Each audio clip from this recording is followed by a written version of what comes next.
Guys welcome to Calvin live. मैं हूं विनीत, आपके सामने हाजिर हूं नया धुआंधार सेशन लेके, और वो भी किसका? Life lines of national economy का वन शॉट। क्या? One shot. ठीक है, यानी एक शॉट और चैप्टर खत्म। बस एक बार में खत्म करो, दिक्कत परेशानी वाली बात है नहीं। क्यों लंबा खींचना इस चीजों? एक बार पढ़ो, काम खत्म करो यार। ठीक है, एक ही बार तो पेपर देना। हमने कौन सा पंचवर्षीय योजना चलाई कि बार बार देंगे? क्लियर? अब भैया भैया भैया हमारे सामने जो चैप्टर है वो है lifelines of national economy या lifelines of Indian economy, क्योंकि हमारा नेशनल इंडिया की बात करेंगे बेसिकली। अब भैया इसको लाइफ लाइन्स ही होगा, जीवन रेखा है। ठीक है, मतलब जीवन, समझ रहे हो? मतलब कहते हो ना तुम कि तुम तो भाई जान हो। ठीक है, अब ये सही में जान, वो खुद कह रहा, लाइफ लाइन कह रहा भाई, वो देखो लाइफ लाइन लिखा हुआ उसमें, मैं कुछ नहीं कह रहा। ठीक है, तुम्हारे बिना मर जाएंगे, ये सही में मर जाएंगे। क्यों? ऐसा क्या है सर इसके अंदर कि भैया मर जाएंगे? भैया इसके अंदर दो चीजें हैं, एक है ट्रांसपोर्ट, ठीक है, और दूसरा है कम्युनिकेशन। क्या सर इन दोनों के बिना कम्युनिकेशन? थोड़ी इंग्लिश मेरी वीक है।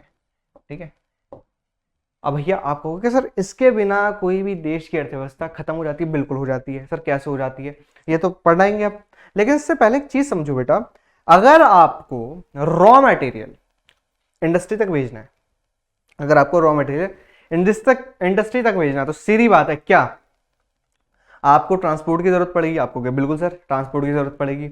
अगर आपको अपने विचार यानी अपनी मार्केटिंग करनी है तो आपको कम्युनिकेशन की जरूरत पड़ेगी, मास मीडिया की जरूरत पड़ेगी। बिल्कुल पड़ेगी सर, बिना उसके काम नहीं हो सकता। तो सर ये दोनों ही इंपॉर्टेंट है। बिल्कुल है सर। क्या सर सिर्फ रॉ मटेरियल को मतलब इंडस्ट्री तक भेजना ही ट्रांसपोर्ट का काम है? नहीं बेटा, उस इंडस्ट्री से लेकर मार्केट तक भेजना भी किसका काम है? ट्रांसपोर्ट का। और मार्केट से लेकर हमारे घर तक भी कौन भेजता है? ट्रांसपोर्टेशन ही तो भेजता है बेटा। ट्रांसपोर्टेशन ही तो वो चीज है जिसकी वजह से हमारे विचार, जो हमारे थॉट्स हैं, जो हमारा फूड है, जो हमारा कल्चर है, ठीक है, एथेनिसिटी है, सब एक जगह से दूसरी जगह फैलते हैं। क्योंकि जब हम जाते हैं दूसरे देशों में तब वहां की अच्छी चीज पता करके आते हैं, हमारी चीजें वहां पर जाती हैं। जब दूसरे देश के लोग यहाँ पर आते हैं तो समझते हैं कि भाई इंडिया के अंदर क्या क्या मिल रहा है। क्लियर? चलिए, तो चलिए क्लास इस चैप्टर को पढ़ना स्टार्ट करते हैं। और सबसे पहले जानते हैं कि भाई साहब इसकी इंपॉर्टेंस क्या है। इसकी इंपॉर्टेंस क्या है, किस चीज में मदद करता है? पहला पॉइंट है बेटा, increasing cooperation and assistance between countries. भैया दो देशों के बीच, किसके? दो देशों के बीच, मान लीजिए इधर इंडिया है और इधर रशिया है। ठीक है, इंडिया और रशिया के बीच असिस्टेंट और कॉर्पोरेशन का काम करता है। असिस्टेंस और कॉर्पोरेशन का काम करता है। आप जानते हैं इंडिया रशिया से बहुत सारे सामान खरीदता है। हमारे मैक्सिमम जो आर्म्स हैं, ठीक है, या फिर आप कह सकते हो जो डिफेंस सिस्टम्स हैं, वो हम रशिया से ही बाय करते हैं, रशिया से, इजराइल से। ये बिल्कुल सही बात है। तो ट्रांसपोर्ट और कम्युनिकेशन क्या कर रहा है? एक दूसरे के अंदर सौहार्द बढ़ा रहा है, कॉर्पोरेशन बढ़ा रहा है। ठीक है, कॉर्पोरेशन कैसे होता है मैं बता देता हूं। जब हम एक दूसरे से बात करते हैं, अपनी इंफॉर्मेशन जिसको कह सकते हो कम्युनिकेट करते हैं, एक दूसरे के विचार जानते समझते हैं, तभी तो कॉर्पोरेशन बढ़ता है। कॉर्पोरेशन ही साथ, सबका साथ सबका विकास। वाह वाह वाह वाह। क्लियर? असिस्टेंस किस तरीके से बढ़ता है? हम एक दूसरे को असिस्ट करते हैं कि भाई साहब अगर हमें प्लेन बनाना है, अगर हमें मिसाइल बनानी है, तो रशिया हमारा साथ देता है। रशिया को कुछ काम पड़ता है तो इंडिया उनका साथ देता है। तो एक असिस्टेंस भी चल रही है। नेक्स्ट है easy movement of goods and material between countries. अब भाई साहब इंडिया ने रशिया से मिसाइल्स खरीद लिए, तो वो मिसाइल्स किस तरीके से आएंगे? ऐसा तो नहीं है कि वो वहीं से लॉन्च कर दे, लो पकड़ लो, कैच कर लो। अब वहां हम यहाँ पे बैठे, वहां वो कैच करेंगे? कैच थोड़ी करते हैं भाई, ट्रांसपोर्ट होता है ना, वाया, चाहे सीज से हो, ठीक है, समुद्री व्यापार हो, या प्लेन, मिसाइल नहीं छोड़ी, प्लेन से आता है, या इनलैंड हो, या जमीनी तौर से भेजा जाए, अलग अलग तरीके से भेजा जाता है ट्रांसपोर्टेशन। बिल्कुल सही बात है बेटा। हम सामान भी मंगाते हैं, मटेरियल्स भी मंगाते हैं, बहुत सारी चीजें हैं जो इंडिया में नहीं होती, हम दूसरे देश से बाय करते हैं। ठीक है, और बहुत सी चीजें जो होती हैं वो दूसरे देश के पास नहीं होती, जो हम देते हैं। वो सब ट्रांसपोर्टेशन और कम्युनिकेशन के ब्याह पे चलता है। कम्युनिकेशन क्यों इंपॉर्टेंट पड़ जाता है? जब तक आपको पता नहीं चलेगा कि किस देश में क्या चीज की कमी है, तब आप बेचोगे कैसे या भेजोगे कैसे उस चीज को? सिंपल सी बात है, जब तक हमने बताया नहीं कि हमें गेहूं की नीड है, तब तक हमारे पास गेहूं कैसे आएंगे? क्लियर? लास्ट पे चलता है trade and commerce with in the countries. अभी तक हमने क्या देखा था? बिटवीन द कंट्रीज, अब आता है विद इन द कंट्रीज, यानी एक देश के अंदर भी। भैया अगर आप दिल्ली के अंदर रहते हो और आपको मुंबई से सामान मंगवाना है, वैसे तो मुंबई इधर पड़ेगा आपका, ठीक है, अगर आपको मुंबई से सामान मंगवाना है तो आप सामान मंगवाते हो, सीधी बात है। दिल्ली से मुंबई, मुंबई से सामान मंगवाते हो, चाहे वो खाने का हो, चाहे कपड़े हो, चाहे एक्सेट्रा। ठीक है, हम चेन्नई से सामान मंगाते हैं, चेन्नई वाले दिल्ली से सामान मंगाते हैं। ये सब क्या चल रहा है? ये देन है ट्रांसपोर्टेशन की। ये अगर ट्रांसपोर्टेशन स्ट्रांग नहीं होता बेटा, सीधी बात है, एक राज्य दूसरे राज्य से व्यापार ही नहीं कर पाता। हम दोनों भी, मतलब आप और मैं भी एक दूसरे से व्यापार या जुड़ नहीं पाते। क्लियर बेटा? चलिए अब समझना चालू करते हैं ट्रांसपोर्टेशन के बेस को और ट्रांसपोर्टेशन किस तरीके से काम करता है। देखो भाई, अब आता है means of transport. Means of transport में क्या है? एक है लैंड, एक है वाटर, एक है एयर। क्या सर ये तो बचपन में पढ़ा था। बिल्कुल पढ़ा था। आपने ये भी पढ़ा होगा सर, रोडवेज होता है, लैंड का बिल्कुल पढ़ा था, रेलवेज ये भी पढ़ा। सर पाइपलाइन नहीं पढ़ा, पाइपलाइन तो हमने बस पानी की देखी है। आज हम ये भी पढ़ेंगे मीन्स ऑफ ट्रांसपोर्ट कैसे बनता है। फिर वाटर में आते हैं बेटा। वाटर में इनलैंड है, ओवरसीज है। इनलैंड यानी आप नदी व्यापार कह सकते हो, या फिर एक देश के अंदर। तो ओवरसीज होता है जब पार समुद्र, यानी एक समुद्र से दूसरे समुद्र, यानी एक देश से दूसरे देश व्यापार कर रहे होते हैं। एयर के अंदर आती है डोमेस्टिक एयरवेज और इंटरनेशनल। डोमेस्टिक यानी एक देश के अंदर ही अप डाउन कर रहे हैं। जैसे मेरे को दिल्ली से मुंबई जाना है, चले गए। चेन्नई जाना है, कश्मीर जाना है, छत्तीसगढ़, झारखंड, उड़ीसा, ठीक है, चलेगा आराम से। इंटरनेशनल जब जैसे मुझे दिल्ली से पेरिस जाना है, ठीक है, तो भैया चले गए। समझ बात को? एक है पब्लिक अंडरटेकिंग, डोमेस्टिक में एक प्राइवेट। पब्लिक अंडरटेकिंग यानी जो पब्लिक के लिए है। एक है प्राइवेट, जो प्राइवेट जेट्स जिन्हें कहते हो आप, प्राइवेट एयरलाइंस। क्लियर? चलिए आप समझना चालू करते हैं बेटा रोडवेज क्यों इंपॉर्टेंट है। अब सबसे पहले हम रोडवेज की बात करेंगे कि रोडवेज इंपॉर्टेंट क्यों है, हमने रोडवेज को ही क्यों चुना, ठीक है, और रोडवेज के अंदर टाइप्स कितने प्रकार के होते हैं। क्लियर? देखिए बेटा, रोडवेज की बात करते हैं बेटा, the construction cost of roads is much lower. ये बात सच है कि भैया रोड्स को बनाने की जो कीमत है, जो लागत है, वो काफी लो है, काफी कम है in comparison of railway lines. In comparison of railway lines, अगर आपको रेलवे लाइंस बिछानी है भैया, आपको बहुत ज्यादा पैसा चाहिए, क्योंकि इसके अंदर लोहा लगता है, इसके अंदर मेहनत ज्यादा लगती है, ठीक है। बट रोडवेज के साथ ऐसी समस्या नहीं है। रोडवेज तो रोड तो बन ही जाता है, ठीक है, ऐसा लिखा हुआ है, और इस कहीं ना कहीं तक सही भी है बेटा। क्लियर? सेकंड पॉइंट है भैया, रोड जो है वो हर जगह बन सकती है, चाहे आपके पहाड़ हो, चाहे आपके मैदान हो, चाहे बेशक कुछ और हो, चाहे मार्शी रीजन हो, सैम्पी रीजन हो, ठीक है। इसके अलावा अगर डेजर्ट इलाका हो, ठीक है, डेजर्ट में भी आप रोड बना सकते हो। एक खाने वाला डेजर्ट नहीं है, डेजर्ट है रेगिस्तान वाला, ठीक है। चलिए भैया, अगर आपने देखा होगा बेटा, बहुत बार जो पहाड़ों के साइड जो रोड बनते हैं वो इस तरीके से बनते हैं, ठीक है। रेलवे नेटवर्क के साथ एक प्रॉब्लम है, रेलवे नेटवर्क्स ना स्लोप्स पे नहीं बनाए जा सकते, यानी ऐसे ऐसे 90 डिग्री या 45 डिग्री के अराउंड एंगल पे नहीं बना सकते। 90 पे तो रोड भी नहीं बन सकता, 45 या 30 के डिग्री पे नहीं बना सकते। क्यों? रेलवे जो रेल होती हैं उनको खींचने की पावर चाहिए, आप जानते हो पावर चाहिए, और उतनी पावर नहीं ला पाते बेटा। Clear point? चलिए चलिए चलिए चलिए, क्लियर? देखो यही पॉइंट यहाँ पे लिखा है, road can cover more geographically harder location. Geographically harder का मतलब है पहाड़ हो, मतलब रेगिस्तान हो, मार्शी रीजन हो, यहाँ पर आप इजीली रोड बना सकते, कोई दिक्कत परेशानी वाली बात है नहीं। लेकिन रेलवे लाइंस वहां पर नहीं बना सकते। Clear? Roads can negotiate higher gradients of slopes and can be easily built in the traverse mountain such as the Himalayas. मैंने अभी क्या बोला आपको भैया, जो रोड्स हैं वो आप चाहे स्लोप्स पे बना लो, चाहे स्लोप्स पे बना लो, ठीक है, हिमालय रीजन पे बना लो, किसी भी इलाके में बना लो, रोड्स इजीली बन सकते हैं। रोड आपके इजीली बन सकते हैं, रोड्स के अंदर कोई भी दिक्कत परेशानी वाली बात नहीं होती। आप जानते हैं, चाहे वो पहाड़ी इलाका हो, हिमालय का इलाका हो, चाहे सह्याद्री का इलाका हो, चाहे गैप्स का इलाका हो, गैप्स के अंदर भी आप रोड्स बना सकते हो, ठीक है। इसके अलावा डेजर्ट का इलाका हो, आपने बहुत बार देखा हो सऊदी अरेबिया या थार के अंदर भी रोड्स बने हुए हैं। आपने रेलवे लाइंस बहुत कम देखी होगी। आपने कहा, आप सोच रहे होगे सर अगर हम जम्मू कश्मीर जाते हैं, वैष्णो देवी जाते हैं सर, वहां पर तो हमें रेलवे लाइन देखने को मिलती है बेटा, लेकिन वो टनल से बनाई गई है, वो टनल्स के अंदर बेसिकली बनाई गई है, ठीक है। वहां पे आप देखोगे वहां पे स्लोप्स नहीं है डायरेक्ट, वहां पे स्लोप्स के बेसिस पे नहीं बनाई गई, वहां पर ऐसे ऐसे बनाई गई है, और अगर ज्यादा कट आ जाता है तो दिक्कतें बढ़ जाती है। क्लियर बेटा? और लास्ट पॉइंट क्या है, रोड ट्रांसपोर्ट इज इकोनॉमिकल।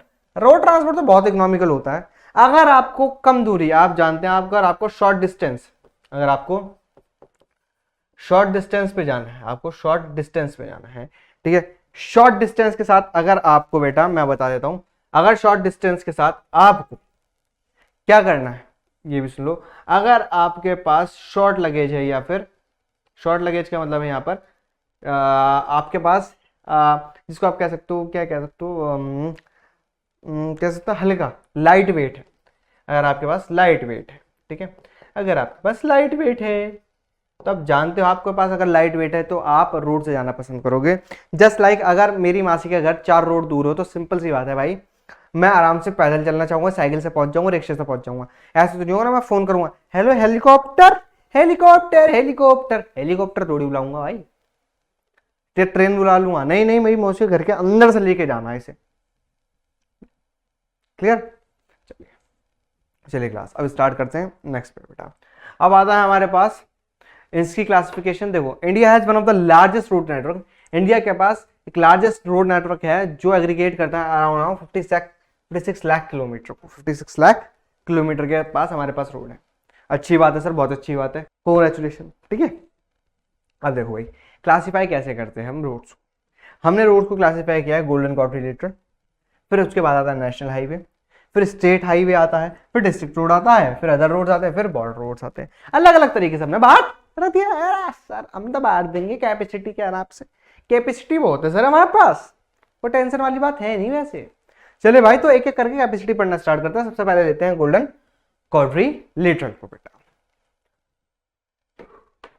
सबसे पहली बात भाई, ये 6 लेन का हाईवे होता है, ठीक है, पहली, दूसरी, तीसरी, चौथी, फोर्थ, फिफ्थ, ठीक है, और एक और सिक्स बना देता है।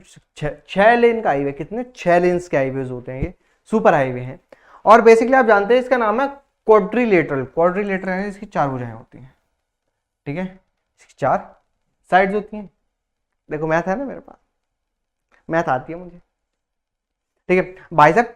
क्वाड्रिलेटरल का यहाँ पर अर्थ है कि क्वाड्रिलेटरल का अर्थ तो क्वाड्रिलेटरल ही होगा, 4 चीजों को जोड़ रहा है। देखो कितने पॉइंट्स इसके पास, 1 2 3 4 एजेस है, ठीक है। यही 4 एजेस अलग अलग सिटी को डिनोट करते हैं इंडिया के अंदर, कि भाई साहब इसने क्या किया है, मेगा सिटीज को यानी बड़ी बड़ी सिटीज को एक साथ जोड़ दिया है। जिसके अंदर से अगर आप मैप देखें बेटा, देखो ये रहा दिल्ली, ठीक है, ये रहा दिल्ली, दिल्ली से गया ये कोलकाता, कोलकाता से आप देख रहे हो, कोलकाता से ये चेन्नई, चेन्नई चेन्नई, ठीक है, चेन्नई के बाद ये गया है और कहाँ गया, चेन्नई के बाद ये गया है मुंबई, ठीक है। ये क्वाड्रिलेटरल को इस तरीके से बनता है, ठीक है, ये क्वाड्रिलेटरल बनता है। अब आपको सर क्वाड्रिलेटरल की साइड तो नहीं बनी बेटा, 4 पॉइंट्स को जोड़ रहा है इसलिए इसको क्वाड्रिलेटरल कहते हैं, ठीक है। क्वाड्रिलेटरल है, गोल्डन क्वाड्रिलेटरल है बेटा, ठीक है, गोल्डन क्वाड्रिलेटरल है। क्लियर बच्चा? ये चार पॉइंट को, कौन कौन से 4 पॉइंट है बेटा, आप समझ लो बेटा, दिल्ली, ठीक है, कोलकाता, ठीक है, चेन्नई, उसके बाद मुंबई, इन चारों को जोड़ता है। आप कहोगे सर क्या इसमें से क्वेश्चन आ सकता है? बेटा इसमें से क्वेश्चन आने के चांसेस बहुत कम है।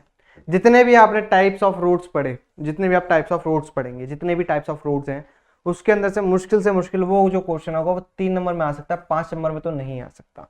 अगर वो पूछेगा भी तो डिफ्रेंशिएट करके पूछेगा 3 नंबर में, कि नेशनल और स्टेट हाईवेज में डिफरेंस बता दो, ठीक है, बॉर्डर रोड्स डिफाइन कर दो। बॉर्डर रोड्स से बन सकता है एक बार को 5 नंबर का क्वेश्चन, लेकिन इनसे नहीं बनेगा, 3 नंबर का बन सकता है, मैं इतना मानता हूँ। क्लियर? चलिए देखो, ये 6 लाइन का सुपर हाईवे जो दिल्ली, कोलकाता, चेन्नई और मुंबई को कनेक्ट कर रहा है, ठीक है, दिल्ली दोबारा आ चुका है, ठीक है। इसके अलावा हमारे भारत को नॉर्थ से साउथ और ईस्ट से वेस्ट भी इसी ने जोड़ा है। नॉर्थ से साउथ अगर आप देखोगे तो भैया श्रीनगर से लेकर कहां तक, आप जानते हैं श्रीनगर से लेकर कहां तक बेटा, कन्याकुमारी तक, श्रीनगर से लेकर कन्याकुमारी, ठीक है। यहां पर पोरबंदर से लेकर आपका पड़ेगा सिलचर तक। कहां तक? सिलचर, यानी गुजरात से लेकर असम तक, कश्मीर से लेकर कन्याकुमारी तक। और यहां पर भी वही पॉइंट लिखा है बेटा, नॉर्थ से साउथ कॉरिडोर है जो श्रीनगर से लेकर कन्याकुमारी तक है, यानी टॉप से बॉटम है। फिर ईस्ट से वेस्ट कॉरिडोर है, सिलचर असम से लेकर पोरबंदर गुजरात तक पड़ता है, यानी ईस्ट से वेस्ट को जोड़ दिया। अब इसकी देखरेख कौन करता है? इसकी देखरेख करता है NHAI, national highway authority of India. NHAI इसकी देखरेख करता है बेटा। क्लियर यहां तक? चलिए अब चलते हैं आगे। अब बात आती है नेशनल हाईवेज की। किसकी बेटा? National highway. It link extreme parts of the country. भैया एक्सट्रीम पार्ट्स को जोड़ती है, एकदम एक्सट्रीम पार्ट्स को, कतई एक्सट्रीम, ठीक है। दिल्ली से राजस्थान जोड़ दिया, सर एक्सट्रीम है, दिल्ली ये रहा, राजस्थान ये रहा, अगर मैप में हम देखें तो बेटा देखो, ठीक है, दिल्ली से राजस्थान जोड़ दिया। ये क्या है, सारे नेशनल हाईवेज है, क्या है बेटा, ये नेशनल हाईवेज। ये प्राइमरी रोड सिस्टम है, प्राथमिक रोड सिस्टम है, इसी के बेसिस पे दूसरे रोड्स डेवलप होते हैं। अगर ये ना हो तो दिक्कतें बहुत बढ़ जाएंगी हमारे लिए, क्योंकि भाई एक स्टेट से दूसरे स्टेट से आप सामान नहीं बेच पाओगे, simple as that. Next, these are the laid and maintain by the CPWD. ये सीपीडब्ल्यूडी यानी सेंट्रल पब्लिक वर्क डिपार्टमेंट द्वारा इसकी देखरेख की जाती है और इसको बनाया जाता है बेटा। क्लियर, चलिए अब इसको और समझते हैं बेटा। नेशनल हाईवे ट्रंक रोड्स भी है इसके अंदर, सीपीडब्ल्यूडी द्वारा बनाया जाता है। सबसे पुराना जो है वो है शेरशाह सूरी मार्ग, जिसको NH1 के नाम से भी जाना जाता है, ठीक है बेटा, जो दिल्ली से अमृतसर तक है। लेकिन ये दिल्ली से अमृतसर का नहीं था, ये बेटा लाहौर पाकिस्तान से लेकर कलकत्ता तक चलता था पहले, जब शेरशाह जी ने इसको बनाया था। आप जानते हो शेरशाह सूरी आया था कब, जब, ठीक है, बाबर का बेटा हुमायूं तख्त पे बैठा था, ठीक है, हुमायूं को हटाया था 11 साल तक के लिए, किसने, शेरशाह ने। अब शेरशाह ने चीज बनाई थी, रोड बनाया था, इतना लंबा रोड बना दिया, कह रहा मस्त, अब हमारी चेन आएगी टिक टिक टिक करती हुई। सोच के देखो उस वक्त कितना बड़ा रोड बनाया होगा। क्लियर, चलिए नेक्स्ट है बेटा हमारे पास स्टेट हाईवेज। स्टेट हाईवेज क्या करते हैं बेटा, स्टेट हाईवेज की बात करते हैं। ये स्टेट कैपिटल हो, इसको बेटा मान के देखो बेटा, ये स्टेट है, सर ये तो अमीबा लग रहा है, नहीं बेटा अमीबा नहीं, स्टेट है, ये स्टेट की कैपिटल है, क्या है, कैपिटल। अब तो सर पक्का अमीबा लग रहा है, न्यूक्लियस है, बस साइंस नहीं पढ़ा रहा हूँ मैं, हिस्ट्री पढ़ा रहा हूँ, ध्यान रखो, ठीक है। देखो भाई ये क्या है, एक स्टेट की कैपिटल है। हम एक भी स्टेट को ना डिस्ट्रिक्ट्स में बांट देते हैं, 4 डिस्ट्रिक्ट में, 4 तो नहीं होते, ज़्यादा हो सकते हैं, 8 हो सकते हैं, क्योंकि हम अलग अलग उसमें बांटते हैं, ठीक है। जैसे ये हो गया नॉर्थ, ये हो गया वेस्ट, सॉरी ईस्ट, ये हो गया वेस्ट, ये हो गया साउथ, ठीक है, नॉर्थ ईस्ट साउथ वेस्ट, ठीक है, नॉर्थ साउथ ईस्ट वेस्ट, ठीक है। 4 के अंदर हम बांटते हैं, 4 डिस्ट्रिक्ट हेडक्वार्टर में, डिस्ट्रिक्ट्स के अंदर स्टेट हाईवेज को। ये क्या करते हैं ये बेटा, ये डिस्ट्रिक्ट हेडक्वार्टर्स को, यानी जो डिस्ट्रिक्ट का जो हेडक्वार्टर है उसको कहाँ तक, कैपिटल से जोड़ते हैं, उसको कैपिटल से जोड़ते हैं बेटा, उसको कैपिटल से जोड़ते हैं बेटा, उसको कैपिटल से जोड़ते हैं। क्लियर, ये क्या कर रहे हैं बेटा, ये एक आप कह सकते हो एक स्टेट की जो कैपिटल है उसको हेडक्वार्टर से जोड़ रहे हैं, वो भी डिस्ट्रिक्ट के हेडक्वार्टर से, किसके, डिस्ट्रिक्ट के हेडक्वार्टर से। क्लियर, और इस रोड को कंस्ट्रक्ट और मेंटेन करता है state public work department, PWD, ठीक है। वैसे बेसिकली इसको पीडब्ल्यूडी कहते हैं, पब्लिक वर्क डिपार्टमेंट कहते हैं। आप अपने यहाँ पे जाना, आप देखोगे बहुत सारे आपके रोड्स होंगे या हाईवेज होंगे, उसके ऊपर लिखा हो पीडब्ल्यूडी, तो वो इन्होंने ही बनाया है, और वो क्या है, स्टेट हाईवेज है। क्लियर, वो क्या जोड़ रहे हैं बेटा, these roads constructed and maintain by the public department with different district headquarter. State capital को किससे जोड़ रहे हैं बेटा, डिस्ट्रिक्ट हेडक्वार्टर से, यानी उस डिस्ट्रिक्ट के जो मेन हेडक्वार्टर होगा उससे उसको जोड़ा जा रहा है। किसको जोड़ा जा रहा है, उस मेन कैपिटल को, उस मेन कैपिटल को जोड़ा जा रहा है। क्लियर बेटा, चल अब चलते हैं नेक्स्ट पे। अब आता है डिस्ट्रिक्ट रोड। क्या आता है बेटा, डिस्ट्रिक्ट के roads, district roads. These roads connect the district headquarter, ये कनेक्ट कर रहे हैं किसको, डिस्ट्रिक्ट हेडक्वार्टर को, विद अदर प्लेसेस, दूसरे प्लेसेस के साथ ऑफ द डिस्ट्रिक्ट, ठीक है। These roads are maintain by the Zila Parishad, और ये किसके द्वारा मेंटेन किए जा रहे हैं, जिला परिषद के द्वारा। किसके द्वारा मेंटेन किए जा रहे हैं, जिला परिषद के द्वारा। मींस क्या कह रहा है, अभी तक हमने देखा बेटा, हमने इस कैपिटल को जोड़ दिया था किससे, डिस्ट्रिक्ट हेडक्वार्टर से, ठीक है।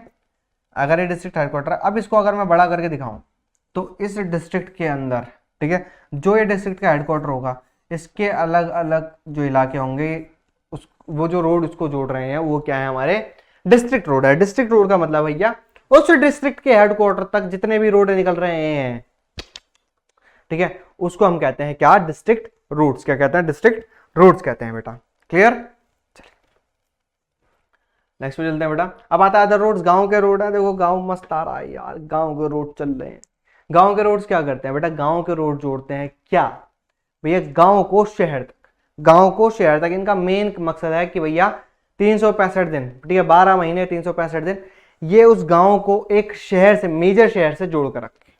Clear, the rural roads which link rural areas and village with the towns are classified under the category. भैया जो शहरों से जोड़कर रख रहे हैं, टाउन से जोड़कर रख रखे हैं, उनको क्या कहते हैं, मदर रोड्स, ठीक है। ये रोड्स इनको स्पेशल ट्रीटमेंट मिलता है, पैसा मिलता है किसके अंदर, प्रधानमंत्री ग्रामीण सड़क योजना के तहत इनको ज्यादा पैसा मिलता है ताकि इनका जो आप कह सकते हो विकास है वो ज्यादा हो सके, और ये विकास हो भी रहा है। क्लियर, देख रहे हो ना, मस्त रोड चल रहा है। चलिए बेटा, अब आते हैं BRO बॉर्डर रोड्स, और BRO ऑर्गेनाइजेशन है इसने जिसने इसको बनाया। ठीक है, बॉर्डर रोड्स क्या है बेसिकली हमारे पास, मैं आपको बता देता हूँ बेटा। हमारे जितना भी बॉर्डर है, बॉर्डर का इलाका है, नॉर्थ हो चाहे नॉर्थ ईस्ट हो, इसके आसपास ना रोड्स बनाए जाते हैं, रोड्स बनाए जाते हैं ताकि यहाँ पर सप्लाई ना रुके। अगर कभी भी कोई ऐसा त्रासदी आ जाए, ठीक है, नेचुरल कैलेमिटी आ जाए या युद्ध हो जाए, तो युद्ध के समय या फिर नेचुरल कैलेमिटी के अंदर इन रोड्स का इस्तेमाल किया जा सके। क्लियर बेटा। अब ये जो रोड्स हैं ये बनाता कौन है सर, ये बनाता है BRO बॉर्डर रोड ऑर्गेनाइजेशन। ठीक है, बेसिकली आर्मी की एक ऑर्गेनाइजेशन होती है, ये बनाती है। इसको एस्टैब्लिश किया गया था 1960 के अंदर। आपने एक टनल सुनी होगी, अटल जवाहर टनल, वो भी BRO ने बनाई है, क्योंकि वो इलाका ही क्या है, बॉर्डर का इलाका है हमारे पास। ठीक है, चाहे असम के अंदर रोड बनाने की बात हो, चाहे अरुणाचल प्रदेश के अंदर रोड बनाने की बात हो, यहाँ पर बेसिकली रोड्स कौन बनाता है, आपकी BRO, क्योंकि ये उस तरीके से रोड डेवलप करती है ताकि आर्मी को इसके अंदर काफी सहूलियत मिल जाए बेटा। क्लियर, चलिए ठीक है। This organisation established in 1960 for the development of the roads and strategic importance in the northern and north eastern border areas. ठीक है, नॉर्दर्न एंड और नॉर्दर्न, ठीक है, उत्तरी और उत्तरी पूर्वी इलाकों के अंदर जो बनाए जाते हैं रोड, वो बेसिकली कौन बनाता है, आपका BRO बनाता है, और उसकी काफी अहमियत होती है। क्लियर, यहां तक तो बेटा कैपेसिटी के दौरान। कैपेसिटी के बाद आता है मटेरियल के हिसाब से हम कैसे रोड्स को बांटते हैं। मटेरियल के हिसाब से हम दो बांटते हैं, एक होता है सॉरी मेटल रोड्स और एक होता है अनमेटल रोड्स। मेटल रोड्स की बात करें बेटा, तो जो मेटल रोड्स हैं बेटा वो सीमेंट कंक्रीट इन सबसे बनते हैं। ठीक है, सीमेंट कंक्रीट और बिटुमेन कोयले से बनते हैं, जैसे आपने नॉर्मल अपने रोड्स देखे होंगे। इनका फायदा क्या होता है सर, ये 12 होते हैं। 12 क्या करो सर, इतनी हिंदी मत बोला करो। अरे ऑल वेदर रोड्स है भाई, चाहे मौसम कैसा भी हो, ये रोड्स मस्त चलते हैं। लेकिन आपने देखा होगा गांव की पगडंडी या कच्चे रास्ते जो खेतों से निकलते हुए जाते हैं, बारिश आई नहीं, वो रोड के अंदर पानी और पानी में रोड, रोड के अंदर पानी ढूंढो, पानी में रोड ढूंढो, पता ही नहीं चलता कि रोड कहाँ है। वाह वाह वाह वाह, क्या शायरी मारी मैंने। ठीक है, अनमेटल रोड्स भैया रेनी सीजन के अंदर बह जाते हैं, बहने दे मुझे बहने दे, या इतने तरीके से बह जाते हैं कि भैया अब इसके अंदर रोड्स के अंदर पानी खोजते हैं और पानी के अंदर रोड खोजते हैं कि रोड तो यही था, अब क्या तो यहाँ तो पानी है, पानी में तो रोड है, दिक्कतें बढ़ जाती हैं। क्लियर। तो भाई साहब हमने क्या क्या पढ़ा अभी तक बेटा, हमने पढ़ा किस प्रकार हमने कैपेसिटी के बेस पे बांटा रोड्स को। ठीक है, हमने उनके मटेरियल के आधार पे बांटा। रोड्स की इंपॉर्टेंस क्या है, रोड्स की इंपॉर्टेंस सबसे इंपॉर्टेंट क्वेश्चन है बेटा, रोड्स की इंपॉर्टेंस क्या है, व्हाई वी नीड रोड्स, ये क्वेश्चन 5 नंबर का बनता ही बनता है, बनता ही बनता है भाई साहब। इंपॉर्टेंट है, मैंने बोला इंपॉर्टेंट है तो है। क्लियर।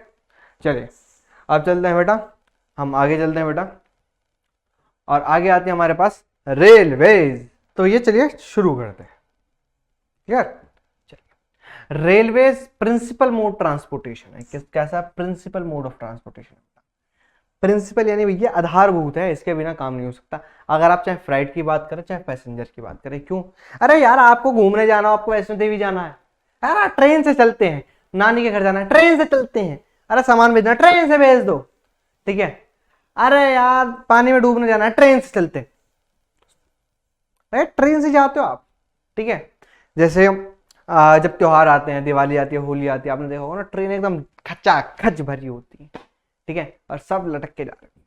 ठीक है, क्या भैया ट्रेन से बहुत प्रेम है भारत के अंदर। तो भैया सामान अगर देखो जैसे ही पैसेंजर बढ़ जाते हैं और सामान बढ़ जाता है, आप सीधा बस का रुख नहीं करते, सीधा ट्रेन का रुख करते हो, ट्रेन में जाएंगे, आराम से जाएंगे, तसल्ली से जाएंगे। बस के अंदर यार सामान ऊपर से गिर जाता है। ठीक है, ये चीजें चलती है। क्लियर। देखो मैंने अभी बताया, it is also make to multifarious activities, बहुत सारे एक्टिविटीज करते हैं, बिजनेस के लिए जाते हैं, साइट सीइंग्स के लिए जाते हैं, पिलग्रिमेज के लिए जाते हैं, ट्रांसपोर्टेशन गुड्स भी। भैया आप घूमने जा रहे हो, चलो थोड़ा दार्जिलिंग घूम के आते हैं, ट्रेन से जाएंगे। ठीक है, अरे चल रहे हैं वैष्णो देवी, ठीक है, चल रहे हैं तिरुपति बालाजी, ट्रेन से चल रहे हैं, ट्रेन से जाते हो। ठीक है, सामान ज्यादा भेजना हो तो जाते हो, बिजनेस के काम से जा रहे हो तो जाते हो। इसके अलावा एग्रीकल्चर, आपका जो एग्रीकल्चरल सामान है, ठीक है, जो आपकी खेती का जो सामान है, कोयला भी आप इसी से भेजते हो ट्रेन से। ठीक है, पेट्रोल भी ट्रेन से जाया जाता है, बहुत सारी चीजें हैं जो हमारी ट्रेन के अकॉर्डिंग चलती है, रेलवेज के। It has been a great integrating force to accelerate the development of a industry and agriculture. अभी मैंने बताया कि भाई चाहे कोयला हो गया, चाहे आपका खेती का सामान हो गया, आप क्या करते हो, एक जगह से दूसरी जगह भेजते हो भैया। इसी वजह से आपका डेवलपमेंट होता है, क्योंकि जितना जल्दी आपके पास सामान आएगा उतना ही ज्यादा आप प्रोडक्शन कर सकते हो, और जितना ज्यादा प्रोडक्शन होगा उतना ज्यादा आप सामान बेच पाओगे। क्लियर? और यही बात यहां पर है। ठीक है भैया, जितना जल्दी हमारे पास सामान आ रहा, हम भैया सामान बनाएंगे, और जितना जल्दी सामान आया है उतना ही जल्दी हम भेजेंगे और उसको बेचेंगे। जैसे ही भेजेंगे और बेचेंगे हमारे पास बेनिफिट भी ज्यादा ही आएगा मेरा बच्चा। Clear? Indian railway is now reorganise into 16 zone. और भैया इसको 16 जोन से बांट दिया गया है, अलग अलग तरीके के जोन है। ठीक है, नॉर्थ ईस्टर्न है, नॉर्दर्न जोन है, सेंट्रल जोन है, इस तरीके साउदर्न जोन है। ठीक है, ऐसे हमने जोन्स के अंदर इनको बांट दिया 16 जोन्स में। क्लियर? अब इसकी दिक्कतें क्या है यार? सर दिक्कतें बहुत हैं सर रेलवे के अंदर। एक तो यार बिना टिकट के यात्रा करने चले जाते हो, टिकट है नहीं, अरे ले लेंगे यार टिकट, टिकट कौन पूछता है, चलो जाएंगे बैठ जाएंगे। कुछ लोग तो ऐसे आते हैं बिना टिकट लिए, अरे बैठ बैठ यहीं पे, क्या और उनको उठाओ ना, अगर मान लो टिकट लेके तुम उनसे भाई साहब उठो, क्या क्यों, हमारी सीट है दिखाओ। जब उसको दिखा देते ना पूरा, बैठ जाओ, फिर हम कुछ कह रहे हैं क्या भाई, क्या क्या पिटके मारना है क्या है? ये पैसे दिए हमने, वो तुमसे ऐसे बात करेंगे जैसे तुम अपनी सीट पे नहीं है, वो तुम उसकी सीट पे गए हो उसको उठाने, कि नहीं भाई हम तेरी सीट पे बैठेंगे ना। ठीक है, इसके अलावा दूसरी समस्या तो बेटा एक ऐसी समस्या है जिससे मैं परेशान हूं, मतलब इतना दुखी हूं ना, मैं जिंदगी में इतना दुखी कभी नहीं हुआ जितना भी हूं मैं दुखी। सही बता रहा हूँ बात। ऐसा क्या है सर? मतलब भाई साहब रेलवे पे एक पॉइंट लिखा रहता है, रेलवे आपकी संपत्ति है, लोग उसको सीरियसली ले जाते हैं। रेलवे हमारी संपत्ति, तो चद्दर किसकी? हमारी है, तकिया किसका? हमारा। ठीक है, ये मतलब चीजें उठा के जेब में मतलब बैग में रख के ले आएंगे यार। आधो के घर पे देखो 2015-16 से पहले वाली जो जनरेशन होगी, देख लें तुम्हारे घर के अंदर एक सफेद आदि चद्दर वद्दर मिलेगी अगर रेलवे से जाते होगे। ठीक है, उठा के ले आए होंगे कोरोना से पहले जब चद्दरें मिलती थी। मतलब ऑब्सेशन समझ नहीं आता। मतलब ये सोच के देखो, इस देश के अंदर रेलवे को जो टॉयलेट के अंदर जो डब्बा होता है ना, मग्गा होता है, उसको बांधना। अब मतलब मग्गे का क्या करोगे यार तुम ले आके, मतलब क्या करना उस मग्गे का? मग्गे को चैन से बांधा जा रहा, मतलब मग्गा भी जोड़ा तुम लोगों ने यार। अरे क्या करोगे मग्गे का, मतलब क्या क्या करोगे? समझ, कोई सेंस है इस बात की? समझ में आ रहा भाई? नहीं तुम मग्गे का करोगे क्या, मुझे बताओ। नहीं तुम मग्गे का करोगे, उस टॉयलेट वाले मग्गे का तुम लेके जाके करोगे क्या? बताओ जरा मुझे, कोई सेंस है? हमें बड़ी लग रही थी चुराते हुए, हमें मतलब तुम्हें, मुझे नहीं, मैंने नहीं चुराया मग्गे वग्गे ट्रेन से। बस सोच दो इस देश का डेवलपमेंट, क्या क्या ही डेवलपमेंट करोगे जहां पे वॉशरूम के अंदर चेन से मग्गे बांधने पड़ रहे हैं यार। ठीक है, मैं पहली बार गया, मैंने कहा यार ये ट्रेन हिलती होगी ज्यादा, इसके अंदर वाइब्रेशन होती है, तो इसलिए बांध रखा ताकि गिर ना जाए। बाद में बताया यार चोरी हो जाता मग्गे यहाँ पर तो। अबे क्या उसमें सत्तू डाल के घोलोगे तुम लोग, क्या क्या क्या करोगे? कोई पॉइंट है? मतलब यार मग्गे चुरा रहे हैं यार, ये वॉशरूम के मतलब हद है यार, हद कर दी। उससे भी खतरनाक ये लोग लगते हैं मुझे जो चेन खींच देंगे। क्यों? अरे सर चेन क्यों खींचते हो? अरे सर ये मान के देखो रेलवे स्टेशन है, ठीक है, ये रेलवे स्टेशन पड़ता है भाई, यहां पर एक मौसी की किसी का बुआ का घर है, मान लो बुआ का घर है यहाँ पर। अब ये व्यक्ति जो होगा ना, इसके अंदर इतना तसव्वुर नहीं होगा, इतना चैन नहीं होगा कि यहां पर ट्रेन के आने का वेट करें। ऐसे कैसे ट्रेन आएगी यहां पर? मेरी बुआ का घर सीधा पड़ रहा है, ट्रेन रुकेगी यहीं पर, ट्रेन को वो वहीं खींच देता। इन लोगों का बस नहीं चलता, ये ट्रेन को अपने घर के अंदर ले जाएं, बुआ के नीचे रुकवाएं, घर गेट के नीचे, और कहें बुआ मैं आ गया। क्या क्या है तुम्हें, क्या ऑब्सेशन क्या है? तुमने देखो ना, आप लोग देखोगे ट्रेन कभी कभार बिना बात के रुक जाएगी ना, स्टेशन है ना कुछ, आप कभी ना मुंडे इधर घुमाना और इधर घुमाना, एक ना एक भगता हुआ मिलेगा एकदम तेज स्पीड की रफ्तार से, डुन डुन डुन करता हुआ। क्यों भाग रहा? क्योंकि उसी ने ट्रेन खींची थी, चेन खींची थी। अब उसकी बुआ का घर उससे दिख रहा हो, भगते हुए जा रहा होगा, अगर किसी ने पकड़ लिया तो जुर्माना लेगा। और इतनी तेजी से भागते हैं, कोई पकड़ के दिखाई इन्हें, कोई पकड़ के दिखा दे इन्हें। भाई ट्रेन लेट हो जाती है, दिक्कतें बढ़ जाती हैं उससे। क्यों? अगर एक ट्रेन लेट हुई, वो एक ट्रेन नहीं है, उसके पीछे न जाने कितनी ट्रेन है जो वेट कर रही हैं। क्लियर? इसके अलावा ट्रेन तो लेट चलेगी चलेगी भाई, कोहरा है, ये सब है, इसकी वजह से भी प्रॉब्लम, ये प्रॉब्लम्स हैं रेलवेज की। क्लियर? इसके अलावा और कुछ प्रॉब्लम्स है? हाँ बेटा, उसके अलावा भी प्रॉब्लम्स है, आप जानते हैं, उसके अलावा भी बहुत सारी प्रॉब्लम्स होती हैं। क्या? कि भैया इनको पहाड़ी क्षेत्रों में नहीं बनाया जा सकता, स्वैम्पी और मार्शी रीजन में नहीं बनाया जा सकता, अगर टॉपोग्राफिकल कंडीशंस अगर अलग हो तो नहीं बनाया जा सकता। तो सर भैया ये रहा वो क्वेश्चन, और ये है इंपॉर्टेंट क्वेश्चन आपका कि भाई रोडवेज की रेलवेज के ओवर एडवांटेजेस समझाएं। क्लियर?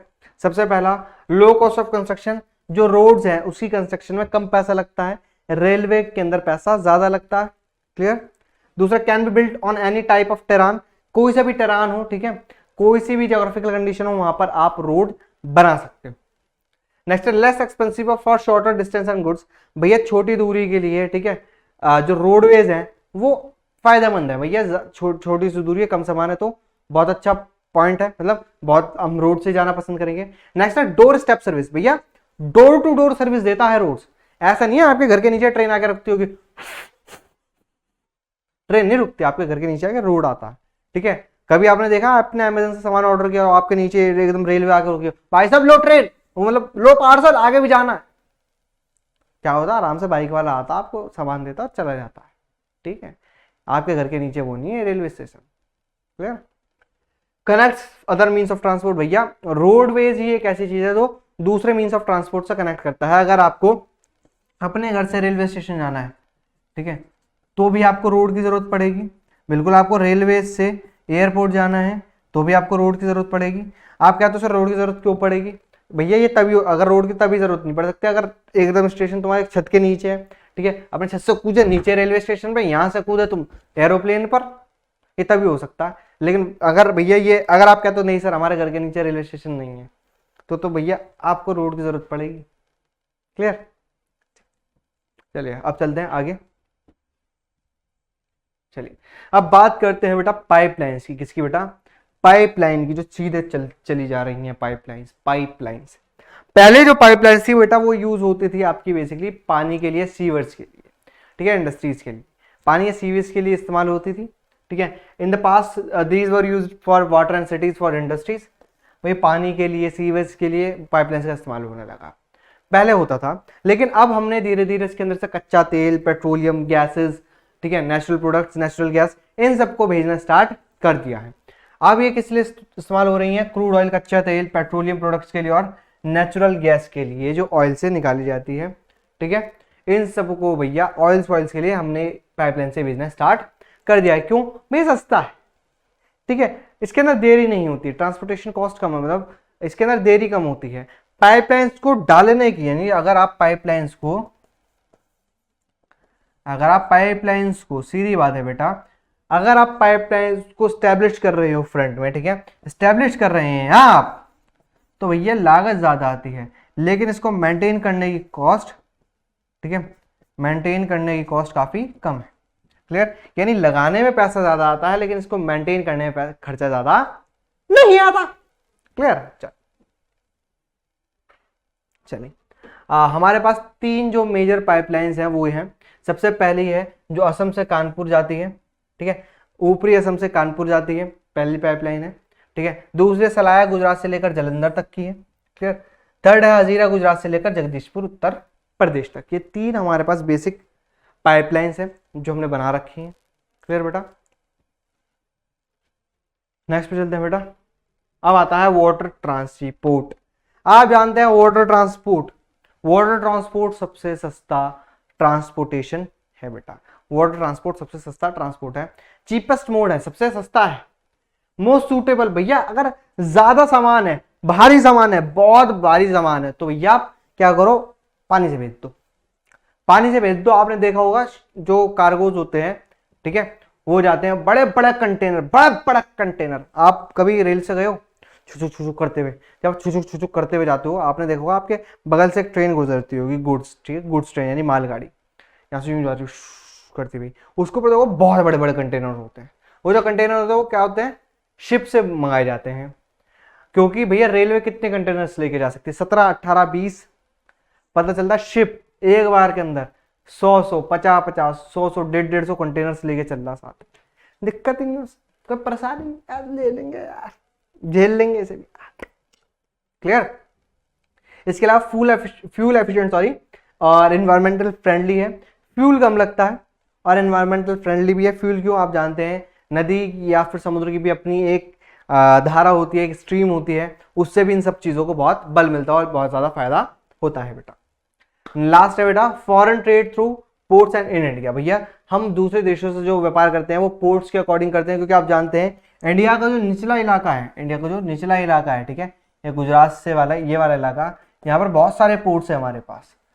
पोर्ट्स हैं एक तो इनलैंड भी और कुछ इंटरनेशनल पोर्ट्स भी, जहाँ से हम दूसरे देशों को सामान भेजते हैं। अगर हमें हमारे का इधर की साइड इधर से भी भेज सकते हैं हम, ऑस्ट्रेलिया और फिलीपींस जापान इधर से भेज सकते हैं। हमारे पास बहुत फायदा इनसे। क्लियर। चलो अब बात करते हैं बेटा नेशनल वाटरवेज। नेशनल वाटरवेज है हमारे पास, कौन कौन से नेशनल वाटरवेज है। सबसे पहला है नेशनल वाटरवे नंबर 1, जो है गंगा रिवर के बीच में, जहाँ हल्दिया से इलाहाबाद पड़ता है, हल्दिया से इलाहाबाद पड़ता है। नेशनल वाटरवे नंबर 2 जो है वो आपका ब्रह्मपुत्र नदी पर है, जो सादिया से धुबरी के बीच पड़ता है और ये दोनों असम के अंदर है, दोनों असम के अंदर है। इंडियन नेशनल वाटरवे नंबर 3 तीसरा है, ठीक है, जो कोस्ट कैनाल केरला से चंपाकारा कैनाल तक पड़ती है। क्लियर। फोर्थ वाटरवेज है स्पेसिफाइड स्ट्रेच है गोदावरी की और कृष्णा नदी के स्ट्रेच, जो काकीनाडा पुडुचेरी स्ट्रेचेस के कैनाल तक मिलती है। कैनाल से आप जान सकते हो नहर, ठीक है, कैनाल्स को नहर कहते हैं। इन नहरों के थ्रू जाते हैं हम, यहाँ पे सामान भेजते हैं। अब सोच के देखो, हम नहरों से भी सामान भेज रहे हैं। और पांचवा है जो स्ट्रेच है ब्रह्माणी नदी, जो मतई रिवर के पास है, जो डेल्टा चैनल है किसका, महानदी और ब्रह्माणी नदी का। ब्रह्माणी और आप कह सकते हो सॉरी महानदी के जो डेल्टा पड़ता है वहां से भी हम सामान भेजते हैं, गुड्स भेजते हैं। यानी ये वाटरवेज है हमारे, ये हमारे क्या है बेटा, वाटरवेज है बेटा। क्लियर। अब चलते हैं बेटा पोर्ट्स की बात कर लेते हैं। कुछ पोर्ट्स है हमारे पास जो वेस्ट कोस्ट पे पड़ते हैं, ठीक है। वेस्ट कोस्ट आप जानते हैं, अगर इंडिया की बात करें हम यहाँ पर, ठीक है, ये रहा वेस्ट कोस्ट, ये रहा वेस्ट कोस्ट, ठीक है, ये रहा हमारा पास east coast. Clear. West coast में सबसे पहला है कांडला, जो दीनदयाल उपाध्याय के नाम से भी जाना जाता है और गुजरात में पड़ता है बेटा। ये सबसे पहला पोर्ट है जो आजादी के बाद डेवलप हुआ है, सबसे पहला पोर्ट है जो आजादी के बाद डेवलप हुआ है बेटा। सेकंड है मुंबई, ठीक है, मुंबई पोर्ट जो महाराष्ट्र के अंदर है, सबसे बड़ा पोर्ट है, लार्जेस्ट है, इंडिया के अंदर लार्जेस्ट पोर्ट है। नेक्स्ट है जवाहरलाल नेहरू पोर्ट, जो महाराष्ट्र में, ये भी महाराष्ट्र में। ये क्यों बनाया गया, ये बनाया गया था बेटा मुंबई का जो प्रेशर है उसको कम करने के लिए, ठीक है, और decongest the Mumbai port and serve a hub for this region, कि भैया यहां पर मुंबई पोर्ट पर जो जितना दबाव बनता है उसको दबाव को कम करने के लिए बनाया गया जवाहरलाल नेहरू पोर्ट, ठीक है। बहुत ज्यादा प्रेशर पड़ जाता तो एक बंदा होना चाहिए यार लाइफ में। चलिए ठीक है, अब ईस्ट कोस्ट की बात कर लेते हैं बेटा। सबसे पहला है तूतीकोरिन, जो तमिलनाडु में पड़ता है। नेचुरल हार्बर्स है, यहाँ पर नेचुरल है, सब कुछ आराम से नेचर ने बनाकर दे रखा है। इसके बाद चेन्नई पोर्ट है, सबसे पुराना आर्टिफिशियल पोर्ट है, सॉरी प्लॉट नहीं है बेटा, ये पोर्ट है, सबसे पुराना आर्टिफिशियल पोर्ट है ये। विशाखापट्टनम आंध्र प्रदेश में है, डीपेस्ट लैंडलॉक, यानी जिसके अंदर डीपेस्ट लैंडलॉक्स है, डीपेस्ट लैंडलॉक है। क्लियर। फिर है पारादीप, जो उड़ीसा में पड़ता है, यहाँ से आयरन ओर को एक्सपोर्ट किया जाता है। कोलकाता जो वेस्ट बंगाल है, इनलैंड रिवर लाइन पोर्ट है, यानी नदी एक पोर्ट है, नदी पे बनाया गया। आप जानते हैं हुगली नदी के किनारे कोलकाता बसा हुआ है, वहीं पर ये पोर्ट है बेटा। टाइडल पोर्ट है, टाइडल पोर्ट यानी ज्वारीय पतन है, यानी यहाँ पे जो ज्वार है, जो टाइड्स है, उसके अकॉर्डिंग ये मेंटेन करना पड़ता है, इसके अंदर रिवर्स के अंदर पानी भेजना पड़ता है, ठीक है। हल्दिया, हल्दिया को बनाया गया था भैया इसी का प्रेशर कम करने के लिए, हल्दिया को बनाया गया था कोलकाता का प्रेशर कम करने के लिए। सब्सिडरी पोर्ट है जो भैया कोलकाता पोर्ट का प्रेशर कम करता है, क्योंकि कोलकाता पोर्ट से बहुत ज्यादा सामान जाता है। क्यों? कोलकाता पोर्ट जो है वहां से अपने राज्य के लिए यानी स्टेट के लिए भी जाता है, इनलैंड भी है और वो ओवरसीज भी है, यानी यहाँ से आप देश के अंदर भी सामान भेजते हो और साथ ही साथ बाहर देश के लिए भी सामान भेजते हो, इसलिए यहाँ पर प्रेशर काफी ज्यादा बनता है। क्लियर। आई होप आपके सारे पोर्ट्स क्लियर है, ठीक है। चलिए कुछ पोर्ट्स और भी हैं, जैसे मरमागांव पोर्ट्स, ठीक है, जो गोवा के अंदर है, जो 50% आयरन ओर एक्सपोर्ट करता है। क्लियर। इसके अलावा है न्यू मैंगलोर, जो कर्नाटका के अंदर है, ठीक है, जो आयरन और को कुद्रेमुख माइन से लेकर जाता है।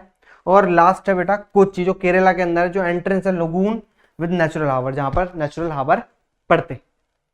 क्लियर?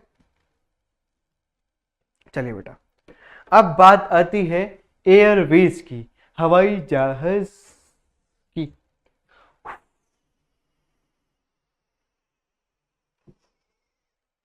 हवाई जहाज भैया सबसे तेज है, आरामदायक है, बहुत प्रेस्टिजियस माने जाते हैं कि भैया आप प्लेन, वहां का लगा प्लेन से आया है, प्लेन से आया तो कुछ क्या है, प्लेन में तो हम भी बैठ सकते, तो बैठो ना भैया, लेकिन ये महंगा बहुत होता है इसलिए नहीं बैठता मैं। ठीक है, क्या है, फास्टेस्ट है, कंफर्टेबल और प्रेस्टिजियस मोड ऑफ ट्रांसपोर्ट है, यानी ऐसा माना जाता है इस जो प्लेन में बैठ के आया वो बहुत अच्छा व्यक्ति है, एकदम हाई क्लास सोसाइटी का व्यक्ति, लेकिन ऐसा नहीं होता, ऐसा नहीं होता। क्लियर? चलिए, ये कवर करता है डिफिकल्ट टेरान्स को, जैसे भैया पहाड़ हो, रेगिस्तान हो, समुद्र कुछ हो, इसे तो ऊपर से जाना ना, ऐसा क्या दिक्कत।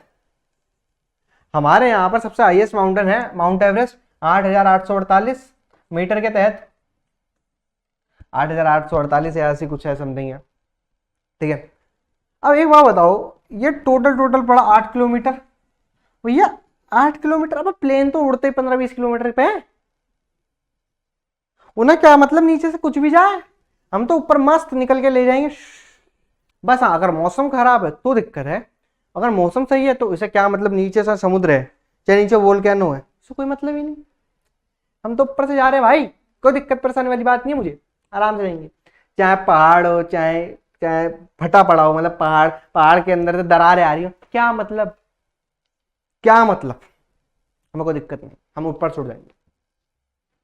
ठीक है, नॉर्थ ईस्टर्न स्टेट्स के अंदर बहुत ज्यादा हेल्पफुल है, क्योंकि नॉर्थ ईस्टर्न स्टेट्स के पास हमारे पास बेसिकली रेलवे और रोडवेज बहुत कम है, इसलिए हम नॉर्दर्न ईस्टर्न स्टेट्स के अंदर वाया एयरवेज ही जाना पसंद करते हैं, और इसने बहुत ज्यादा वहां पर हेल्प किया है वहां के डेवलपमेंट में। क्यों?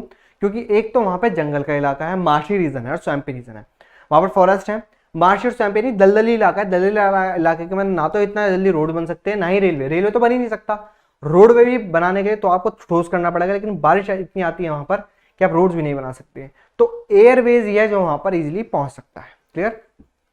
चलिए, इसको नेशनलाइज यानी इसको सरकारी किया गया था 1953 के अंदर। एयर इंडिया प्रोवाइड करती है international air services, while Indian airlines provide domestic services. ठीक है, इंडिया एयर इंडिया कहती है भैया हम इंटरनेशनल जाएंगे, और इंडियन एयरलाइन कहते हैं हम भारत में रहेंगे। क्लियर? ये रिलीफ भी प्रोवाइड कराती है जब कोई नेचुरल कैलेमिटीज आती है, प्रॉब्लम्स आती है, और एक्सपेंसिव। ठीक है, प्रॉब्लम्स क्या है इसकी, एक्सपेंसिव है बेटा, प्रॉब्लम्स क्या है, एक्सपेंसिव बहुत है। जब भी कोई नेचुरल कैलेमिटी आएगी, अगर कोई भी आप जानते हो प्राकृतिक आपदा आती है, भूकंप आ गया, भूचाल आ गया, ठीक है, तूफान आ गया, ठीक है, इसके अलावा हरिकेन्स आ गए, टॉर्नेडो आ गए, ठीक है, जब भी कोई प्राकृतिक विपदा आती है, ठीक है, विषमता आती है, तो एयरवेज से ही वहां पे रिलीफ फीचर्स पहुंचाए जाते हैं, वहां पे जो राहत कार्य है, राहत सामग्री है, रिलीफ गुड्स है, वो पहुंचाए जाते हैं एयरवेज से, क्योंकि वहां पे एयरवेज से जाना पॉसिबल है और किसी से आप पहुंच नहीं सकते। मतलब बाढ़ आ गई बेटा, बाढ़ आ गई तो रोड भी नहीं मिलेंगे ना रेलवे मिलेगा, तो आप सीधा प्लेन से ही जाएंगे वहां पर। अब आप कहेंगे सर पाइपलाइन से तो भेज सकते हैं, बेटा पाइपलाइन से चावल नहीं भेज सकते ना तुम, पाइपलाइन से सिर्फ वही चीजें जा सकती है जो स्वयं पी हो या फिर आप कह सकते हो स्लरी हो, ठीक है, उससे आप सॉलिड चीज नहीं भेज सकते। क्लियर?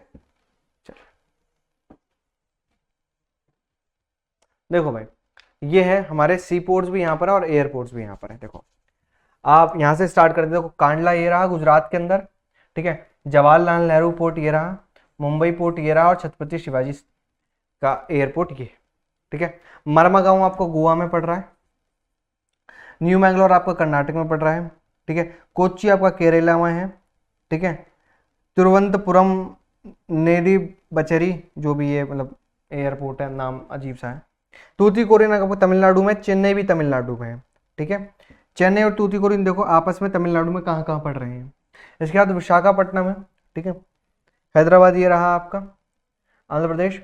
अब इसके बाद आता है पारादीप, पारादीप आपका उड़ीसा में है, हल्दिया और कोलकाता आप देखोगे वेस्ट बंगाल में है, और यहीं पर आपका नेताजी सुभाष चंद्र बोस क्या एयरप्लेन और इंदिरा गांधी इंटरनेशनल स्टेडियम, और सॉरी स्टेडियम कह रहा हूँ, एयरपोर्ट है दिल्ली एयरपोर्ट की साइड, ठीक है, और अमृतसर के अंदर है राजा सांसी। ध्यान रखना बेटा, तीन सबसे मेन इंपॉर्टेंट है, जो तीन अभी तक सबसे ज्यादा पूछे गए हैं वो पूछा गया, इंदिरा गांधी है, राजा सांसी है, और आपका नेताजी सुभाष चंद्र बोस है। ये तीन है सबसे मेन इंपॉर्टेंट एयरपोर्ट्स जो आपसे पूछे जाते हैं। एयरपोर्ट ये तीन सबसे ज्यादा इंपॉर्टेंट है जो आज तक अभी तक सबसे ज्यादा पूछे गए हैं। इसके अलावा अगर मैं बात करूं सी पोर्ट्स की, सी पोर्ट्स के अंदर आपसे हल्दिया, ठीक है, पारादीप, ठीक है, इसके अलावा तूतीकोरिन, कोच्चि और मरमागांव, ये पूछे जाते हैं मैक्सिमम, ये पूछे जाते हैं मैक्सिमम। क्लियर, कौन कौन सा, पारादीप है, हल्दिया है, ठीक है, तूतीकोरिन है, ठीक है, और न्यू मैंगलोर और मरमागांव, ये मेन है आपके, ये सबसे ज्यादा पूछे जाते हैं। और इसके बाद जो आता है, उनके बाद की कैटेगरी में आता है कांडला आता है और मुंबई आता है, और बाकी ऐसे चलते हैं। जो बेसिक शुरू में जो बताया वो इंपॉर्टेंट है, उसके बाद कम इंपॉर्टेंट है। क्लियर बेटा, चलिए अब चलते हैं नेक्स्ट क्वेश्चन की तरफ, ठीक है, नेक्स्ट टॉपिक की तरफ हमारे पास। अब आती है भाई साहब life lines of Indian economy के बाद अब हमारे पास आ जाता है बेटा कम्युनिकेशन। हमने रोड्स पढ़ लिए, ठीक है, हमने लैंड ट्रांसपोर्ट पढ़ लिया, हमने एयर ट्रांसपोर्ट पढ़ लिया, हमने वाटर ट्रांसपोर्ट पढ़ लिया। अब बचता है हमारे पास कम्युनिकेशन। कम्युनिकेशन मतलब संचार। संचार दो तरीके से हो सकता है, या तो पर्सनल हो या मास हो। पर्सनल कम्युनिकेशन होता है जब आपस में 1 to 1 एक व्यक्ति से दूसरे व्यक्ति बात करता है, और मास कम्युनिकेशन का मतलब होता है जब एक व्यक्ति अपने विचारों को, अपने थॉट्स को बहुत सारे लोगों तक पहुंचाना चाहता है एक ही वक्त में। क्लियर, चलिए पर्सनल कम्युनिकेशन के अंदर क्या क्या आता है, कार्ड्स एनवलप्स वर कंसीडर्ड क्लास फर्स्ट क्लास में। भैया आप जानते हो क्या आता है, आपने कार्ड्स भेजे, क्या भेजे, कार्ड्स भेजे, ठीक है, वही, ठीक है, ये चिट्ठी लिख लिख के भेज रहे हो, ठीक है, कबूतर जा जा जा कबूतर जा, याद आया, अबे यार ये तो इसको नहीं, इसको भेजना था, बीच में से गोली मार दी कबूतर। ये क्या था, मैसेज एंड सेंट। ओफो, मैसेज एंड सेंट ऐसे ही हो सकता, कबूतर को मार के मैसेज एंड सेंट हो सकता, डिलीट कैसे करोगे। क्लियर, इसके अंदर क्या कहते हैं, कार्ड्स आते हैं, एनवलप्स आते हैं, जिनको फर्स्ट क्लास मेल समझा जाता है, फर्स्ट क्लास मेल समझा जाता है। क्लियर, क्या समझा जाता है बेटा, फर्स्ट क्लास में। अब सर मेल की बात आई है तो आप यहाँ पर किसी चीज की तो बात कर रहे होगे, हाँ हम बात कर रहे हैं बेटा इंडियन पोस्टल सर्विस की, इंडियन पोस्टल सर्विस की, ठीक है। आईपीएस का मतलब यहाँ पर इंडियन पोस्टल सर्विस है, ठीक है। इंडियन पोस्टल सर्विस काफी बड़ी सर्विस, ठीक है, एशिया के अंदर, वर्ल्ड के अंदर सबसे बड़ी सर्विस है। ये कार्ड एनवलप्स और को फर्स्ट क्लास मेल समझते हैं, पहली बात। Second, the second class mail includes book, packets, register, newspaper, periodicals. भैया दूसरे क्लास मेल के अंदर आपके आते हैं न्यूज़पेपर, रजिस्टर मेल्स। अब सर फर्स्ट क्लास मेल में कार्ड्स और एनवलप्स क्या होता है, आपने देखा होगा, आपने एक मूवी देखी होगी एम एस धोनी, उसके अंदर धोनी भैया का लेटर अटक जाता है, तो धोनी भैया हमारे रन नहीं खेल पाते यार, दुख होता है यार, दुख होता है कि धोनी भैया का लेटर रुका। उस मतलब ऐसा नहीं था कि उसके बाद भी होगा, बट किसी का भी कोई वर्क ना रुके, इंपॉर्टेंट लेटर ना रुके, किसी का जॉब लेटर है, किसी का कोई भी सामान है, एक काम है, वो आराम से चलता रहे, उसके अंदर डिले ना हो, इसलिए हम कार्ड्स और एनवलप्स को फर्स्ट क्लास मेल में भेजते हैं। मान के देखो बेटा, आपके मामा की शादी है, आपके मामा रहते हैं, अगर मतलब दूसरे स्टेट मानना, ऐसा मत मानना कि मैंने कह दिया मध्य प्रदेश में रहते हैं तो समझो सर हमारे तो मध्य प्रदेश में ही है, हम तो पहुंच जाएंगे, मतलब दूसरे स्टेट में मानना, ठीक है। अब मान के देखो मेरे मामा रहते हैं मध्य प्रदेश में, आपके रहते हैं, ठीक है, मेरे तो है ही नहीं, क्या करें, आपके मामा रहते हैं मध्य प्रदेश में। अब भैया उन्होंने लेटर भेज, उन्होंने पत्र वो भेजा अपनी शादी का कार्ड। अब भैया सीधी बात है, जब तक शादी का कार्ड आएगा नहीं जाओगे कैसे, ठीक है। शादी का कार्ड आया शादी के टाइम पे, मतलब शाम को शादी, आज आ रहा 6 बजे कार्ड, अब कैसे पहुंचोगे शादी में, नहीं पहुंच पाओगे। ये क्यों, क्योंकि भैया उसकी इंपॉर्टेंस ही नहीं थी। अब भैया अगर आपको शादी का कार्ड मिलना है तो भैया स्पीड पोस्ट से भेजो या फर्स्ट क्लास में। इसलिए हमारी जो इंडियन पोस्टल सर्विस है वो इन एनवलप्स को, कार्ड्स को किस में रखती है, फर्स्ट क्लास में। क्लियर। सेकंड के अंदर आता है बुक, पैकेट्स, रजिस्टर्ड, क्योंकि ये इतने इंपॉर्टेंट नहीं है, इनको अगर तो ये हल्के से लेट भी हो तो भी चल जाएंगे। क्लियर। देखो फैसिलिटेट करने के लिए, ठीक है, फैसिलिटेट क्विक डिलीवरी और mails in charge town city, 6 mail channel have been introduce. भैया हमने इन्होंने 6 मेल्स चैनल बनाए हैं, क्या बनाए हैं, 6 मेल चैनल बनाए हैं ताकि फायदा हो सके, ताकि क्या हो सके, फायदा हो सके। फायदे का यहां पर मैं सेंस बता रहा हूं कि भाई साहब ताकि हर एक व्यक्ति तक जल्दी से जल्दी सामान पहुंच पाए, इसलिए इन्होंने 6 मेल चैनल को डेवलप किया है। Clear. India has one of the largest telecom network, और इंडिया के पास सबसे बड़ा एक टेलीकॉम नेटवर्क भी। क्लियर। ये तो पर्सनल बात हो गई जो हमें पर्सनली भेजनी। क्लियर। अब आता है मास कम्युनिकेशन। मास कम्युनिकेशन क्या है? जब एक व्यक्ति हजारों व्यक्ति से एक बार में ही बहुत सारे लोगों से बात करना चाहता हो। क्या अब कैसे बात करोगे अपने विचारों को? आप बहुत सारे लोगों तक एक साथ कैसे पहुंचाओगे? सर न्यूज़पेपर पब्लिश कर दो। बिल्कुल, भारत के अंदर 100 से ज्यादा डायलेक्ट्स और लैंग्वेजेस के अंदर न्यूज़पेपर पब्लिश होते हैं, हिंदी, इंग्लिश, मराठी, तेलुगु, तमिल, ठीक है, उर्दू, ठीक है, सिंधी, पता नहीं कितनी सारी भाषाएं हैं, मैथिली, ठीक है, भोजपुरी, ये जितनी भी भाषाएं डायलेक्ट्स हैं इसके अंदर पेपर पब्लिश होते हैं ताकि एक व्यक्ति तक विचार पहुंच सके। इसका सिंपल सी बात है। अगर आपको आपके बाबू सोना से कहना है कि खाना खा लिया, तो आप बाबू सोना को ही फोन करोगे ना, है ना? ऐसा तो ना टीवी पे ऐड चलवा दोगे, क्या मेरे बाबू ने खाना खाया? अब भैया कोरोना फैला तो सबको ये था, सबको ये बताना था कि हाथ धोने हैं, घर में बैठना है, 2 गज की दूरी और मास्क है जरूरी। तो भाई इसके लिए क्या करना है? जैसे सीधी बात है ना, इसके लिए तो टीवी पे आना पड़ेगा या मोदी जी घर घर जाए, भाई साहब 2 गज जरूरी, मास्क जरूरी, पहनना जरूर है। फिर भाई साहब आपको भी कह रहा हूँ, भाई साहब आपको तो जरूर करो। क्या हुआ? एक ऐड आई, न्यूज़पेपर में एड्स निकाली गई और सबको पता चल गया। Clear? Along with entertainment creates awareness among people about various national programs and policies. मैंने अभी आपको क्या बताया, एंटरटेनमेंट के साथ साथ जो जो पॉलिसीज प्रोग्राम्स आ रहे हैं उसके बारे में हमें पता चलता है। Clear? Central board of film certification जो फिल्मों को ऑथोराइज करती है कि कोई सी फिल्म किस तरीके से चलेगी, आगे की फिल्म के अंदर क्या कट लगाने हैं, क्या हमारे समाज के लिए अच्छी है क्या नहीं है। इसके अलावा हमारे पास मेन है ऑल इंडिया रेडियो, आकाशवाणी और तो और दूरदर्शन। ठीक है, आकाशवाणी। आप सुन रहे हैं आकाशवाणी। आज के मुख्य समाचार कुछ इस प्रकार हैं। भारत और रशिया के बीच हुआ द्विपक्षीय समझौता। अब ये है आकाशवाणी की न्यूज, ये दूरदर्शन की न्यूज। अब आती है दूसरी। जी हाँ, आप देख रहे हैं कि भैया रशिया ने बम गिरा दिया, बम गिरा दिया। अरे हम देख रहे हैं कि भैया ये क्यों चिल्ला रहे हो बे? ये वाले जो लोग होते हैं ना आकाशवाणी वाले, ये अगर खुशी भी होगी ना, ये भी ऐसी। आज भारत ने वर्ल्ड कप जीत लिया है, धोनी ने 6 छक्के मारे, सॉरी युवराज जी ने, माफ कीजिएगा, युवराज जी ने 6 छक्के मार के रिकॉर्ड बनाया है और भारत कप जीत चुका है। अब यही बात अगर ये दूसरे वाले बोले, युवराज ने खोले धागे और स्टुअर्ट बोला भागे भागे भागे, क्या ही कर दिया था आज। तो बात तो वही है, न्यूज तो वही है, एक तसल्ली सुना रहा है, एक मतलब क्या ही करके सुना रहा है। ठीक है भैया, आकाशवाणी में प्रोग्राम चलते हैं लोगों के लिए, रीजनल लोकल के लिए, ठीक है, रीजनल और लोकल लैंग्वेज में, ताकि लोग समझ पाए, सुन पाए और आगे बढ़ पाए बेटा। क्लियर? देखो अब आती है इंटरनेशनल ट्रेड की बात। किसकी बात आती है बेटा? इंटरनेशनल ट्रेड की बात आती है। किसकी? इंटरनेशनल ट्रेड्स की बात आती है कि हम व्यापार के अंदर क्या बेचते हैं, क्या मंगाते हैं। The exchange of goods among people, states and countries is referred to as trade. भैया किसी भी देश, किसी भी दो लोगों के बीच का सामान का आदान प्रदान ही क्या कहलाता है? ट्रेड कहलाता है। क्या कहलाता है? ट्रेड कहलाता है। यानी सामान को देना, सामान खरीदना और सामान बेचना ही क्या कहलाता है? ट्रेड कहलाता है बेटा। क्लियर? सारे देशों के अंदर all the country are dependent on international trade. भैया दूसरे सारे ही देश इंटरनेशनल ट्रेड के अंदर मतलब क्या कह सकते हो आप? डिपेंडेंट होते हैं। इंटरनेशनल ट्रेड का मतलब है जब एक देश दूसरे देश से व्यापार करता है। When one country trade with another country is known as international trade. जब दो देशों के बीच में व्यापार होता है उसको कहते हैं international trade. Clear? Availability resources are regional and distribution is unequal. क्योंकि भैया अवेलेबिलिटी नहीं है, ठीक है, चीजों की अवेलेबिलिटी कम है और अनइक्वल डिस्ट्रीब्यूशन है। ठीक है, जैसे भारत के अंदर आप जानते हैं, जब हमने मैन्युफैक्चरिंग इंडस्ट्रीज पढ़ा था कि हमारे पास पोटेशियम नहीं है, इसलिए हम पोटेशियम मंगाते हैं। हमारे पास नहीं है तो हम दूसरे देश से मंगा रहे हैं। क्लियर? इंपोर्ट और एक्सपोर्ट इसी पे चीज पे डेवलप करता है भैया। इंपोर्ट का मतलब क्या होता है? इंपोर्ट का मतलब होता है भैया भेजना, सॉरी, इंपोर्ट का मतलब होता है मंगाना, एक्सपोर्ट का मतलब होता है भेजना। इंपोर्ट का मतलब है मंगाना, एक्सपोर्ट का मतलब है भेजना। भैया सीधी सी बात है, अगर इंपोर्ट ज्यादा होगा और एक्सपोर्ट कम होगा, यानी इंपोर्ट ज्यादा और एक्सपोर्ट कम है, तो दिक्कतें देखो। जैसे यहां पे लिखा है when the value of export exceeds.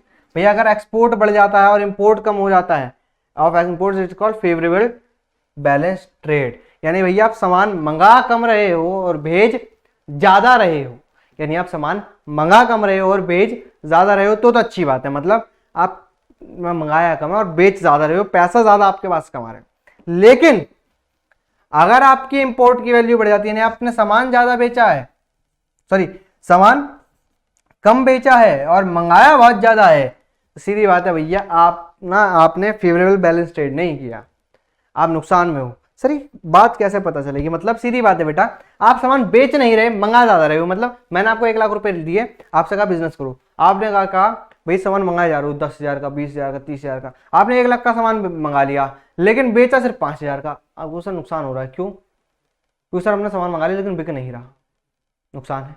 लेकिन भैया आपका सामान ज्यादा बिक रहा है, ठीक है, आप 10,000 का लाया, आपको 15,000 का सामान बिक रहा है, आपको होल्ड करना पड़ रहा है, तो क्या है? फेवरेबल ट्रेड है, आपको फायदा हो रहा है। और यही हम चाहते हैं कि भैया इंपोर्ट कम हो और एक्सपोर्ट ज्यादा हो, एक्सपोर्ट ज्यादा हो, हम सबसे ज्यादा सामान बेचें और भेजें।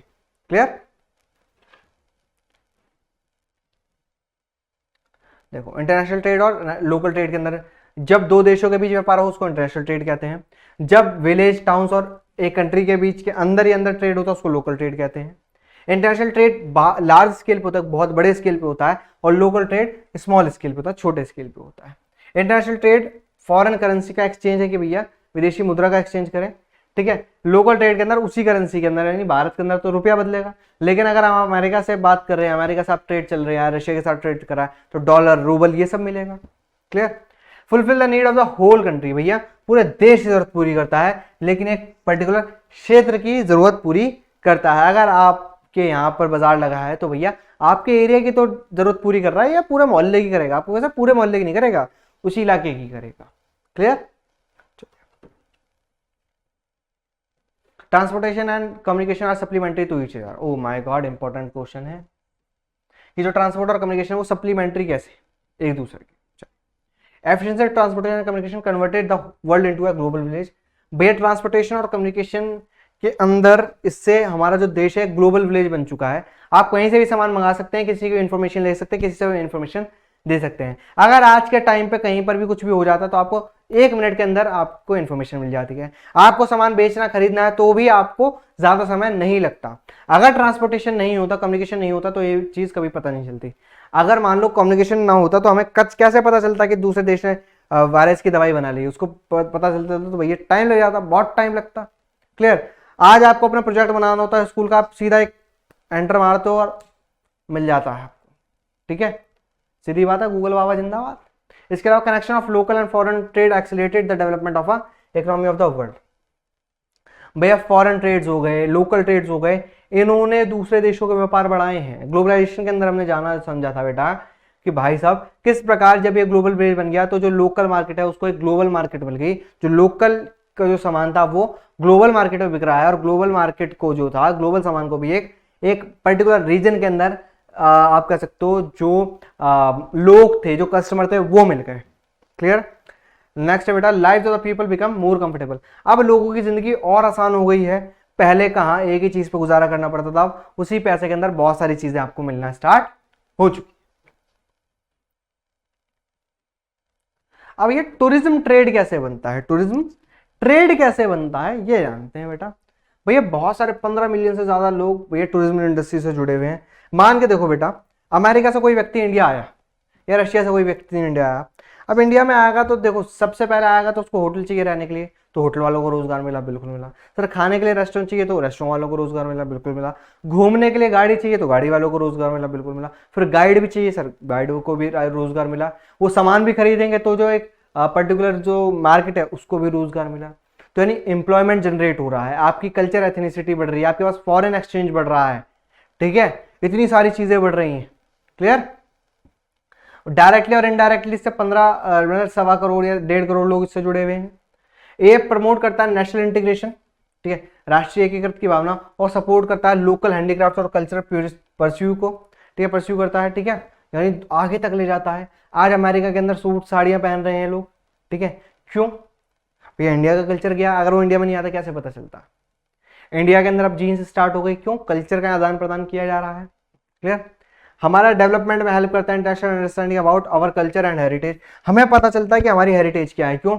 आज तक कितनों को पता था कोणार्क मंदिर, कितनों को पता था हम्पी, कितनों को पता था भैया चाहे विट्ठल मंदिर हो। ठीक है, अब भैया ये कब पता चला? जब लोग आए, घूमना स्टार्ट किया, हमने कहा हम इसको भी दिखा सकते हैं लोगों को, हम दिखाने ले गए। ठीक है, ये जब दिखाना स्टार्ट किया, हमने टूरिज्म को फैलाना स्टार्ट किया, तब जाके हमारी हेरिटेज हमें पता चली कि भैया हमारा कल्चर इतना ज्यादा रिच है। हमारा कल्चर इतना ज्यादा रिच है बेटा, तभी हम इतना आगे बढ़ पा रहे हैं। क्लियर? अगर आपसे पूछा है टूरिज्म क्या फायदा देता है, वे सीधी सीधी बात है, एम्प्लॉयमेंट बढ़ाता है। क्या बढ़ाता है? एम्प्लॉयमेंट जनरेट करता है, रोजगार के अवसर बढ़ाता है, ठीक है, फॉरेन गुड्स बढ़ाता है, फॉरेन एक्सचेंज बढ़ाता है, ठीक है, फॉरेन एक्सचेंज बढ़ाता है, आपका कल्चर हेरिटेज वाला पॉइंट ये रहा, ठीक है। ये सारे काम करता है टूरिज्म। इसके अलावा हेल्थ टूरिज्म भी बढ़ रहा है। क्या बढ़ रहा है बेटा? हेल्थ टूरिज्म भी बढ़ रहा है। सर हेल्थ टूरिज्म बताइए बेटा। हेल्थ टूरिज्म क्या था? मतलब मान के देखो, आपको हार्ट सर्जरी करानी है, आप अमेरिका गए, अमेरिका में लग रहा है भैया आपके 10 लाख, उनके हिसाब से वो कम है। इंडिया में वही चीज हो रही है 5 लाख में, इंडिया के हिसाब से बहुत ज्यादा 5 लाख। तो अंग्रेज क्या करते हैं, इंडिया आते हैं, इंडिया में 5 लाख की सर्जरी कराते हैं, बाकी 5 लाख में घूमते फिरते हैं, उसके बाद भी पैसा बच जाता है और मस्त अमेरिका चले जाते हैं। यानी हेल्थ टूरिज्म भी बढ़ रहा है, हेल्थ सेक्टर भी बढ़ रहा है, हेल्थ सेक्टर भी बढ़ रहा है हमारा, जो हेल्थ टूरिज्म भी बढ़ता जा रहा है। यही काम होता है बेटा, यहाँ पर इलाज सस्ता तो यहाँ पर आएंगे, इलाज कराएंगे और मस्त गोलियों के रफ्तार पकड़ लेंगे। क्लियर? और यहां तक बेटा आपका चैप्टर होता है एंड, खत्म, खलास, फिनिश। अब आप पूछेंगे सर इसकी पीडीएफ कहाँ मिलेगी? बेटा इसकी पीडीएफ आपको कहीं और नहीं, सिर्फ कैल्विन लाइफ की एप्लीकेशन में मिलेगी। जैसे आप डाउनलोड करेंगे ऐप को, उसके अंदर फ्री स्टडी मटेरियल के अंदर आपको सारी चीजें मिल जाएंगी। और जिसने अभी तक डाउनलोड नहीं किया यार, जल्दी से कैल्विन लाइव ऐप डाउनलोड करो, वहां पर आपको फ्री टेस्ट मिल रहे हैं, फ्री प्रीवियस ईयर क्वेश्चंस मिल रहे हैं, सारी पीडीएफ आपको वहां मिल रही है। तो भैया इंतजार किस बात का, जल्दी करो यार डाउनलोड, ठीक है। और मिलते हैं आपसे नेक्स्ट सेशन में, तब तक okay, tata, bye bye, love you too, take care. और कैल्विन लाइव एप्लीकेशन को डाउनलोड करें, और जो भी बच्चा नया है चैनल को लाइक, सब्सक्राइब और कमेंट करें, ठीक है। मिलते हैं आपसे नेक्स्ट क्लास में।